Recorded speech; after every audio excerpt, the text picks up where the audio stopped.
উস্তাজ বা হুজুর আমি এই পর্যন্ত পড়েছি, আমাকে একটা সহজ সিলেবাস করে দেন, কিভাবে পড়াশোনা করলে আমি দিনের জ্ঞান অর্জন করতে পারবো, একটু দাওয়াতি কাজ করতে পারবো, দিনের কিছু কাজে আসতে পারবো। আর এটা অবশ্যই আলেম লাগবে। ওলামায়ে কেরাম ছাড়া একা একা যদি চলতে যান তাহলে ওই যে অনলাইনের ব্রাদার্স সিস্টার্সদের মতো হয়ে যাবে। ইশারা দিলাম, বুঝে নেন।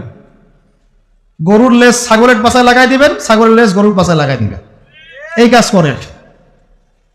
কারণ হকপন্থী ওলামায়ে কেরামদের সাথে সম্পৃক্ত না থাকলে নিজের বুঝ অনুযায়ী সে চলা শুরু করবে, তখন তার দ্বারা উম্মতের খেদমতের জায়গায় গুমরাহির সুযোগ আছে।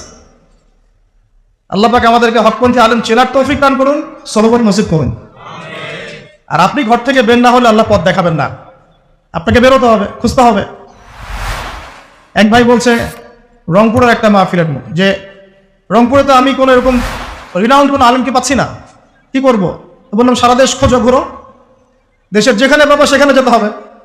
প্রয়োজনে সে আলেমের সাথে সম্পৃক্ত রাখার জন্য তোমাকে ওইখানেই পড়াশোনা করতে হবে, আশপাশে চাকরি বাকরির ব্যবস্থা করতে হবে। এই ফিকির তো আমার, তারও না আমার, গন্তব্য আমার। এটা কি আসমান থেকে মান্না সালোয়ার মতো পড়বে? অতএব প্রথম নসিহত, দিনী ইলমের চর্চা বাড়িয়ে দেয়। আমি আপনাকে ফকিহ হতে বলছি না, মুহাদ্দিস মুফতি হতে বলছি না, বলছি বেসিক পড়াশোনা করেন, আদারওয়াইজ আপনি দিন থেকে ছুটকে যাবেন।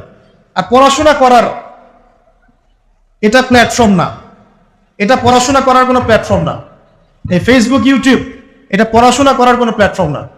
এখানে শুধুমাত্র এখন ফিতনা ছড়ানো হচ্ছে। আপনি যদি বলেন ভাই আপনার লেকচার শুনি ইউটিউবে, ফেসবুকে, আরো বড় বড় আলেমদের লেকচার শুনি, আমি স্বীকার করছি, এটা আমি স্বীকার করছি। কিন্তু এই 10% উপকারিতার চাইতে এখানে 90% ফিতনা আছে। আর ওই ফিতনাটাকে চিহ্নিত করার ইলম, জ্ঞানের গভীরতা যদি আপনার না থাকে তাহলে আপনি বিভ্রান্ত হয়ে যাবেন। একই বিষয়ে 10 রকম 10টা কথা বলছে, মানুষকে ইস্যু পাগল বানিয়ে রেখে দেওয়া হয়েছে। সুবহানাল্লাহ, গাজা ইস্যু চলাকালীনও আমরা এমন এমন ইস্যু নিয়ে এখন মাঠ গরম করে বসে আছি যেগুলো নিয়ে এখন কথা না বললেও হতো। আমাদের কমন সেন্স একদম নিচের পর্যায়ে নেমে গেছে।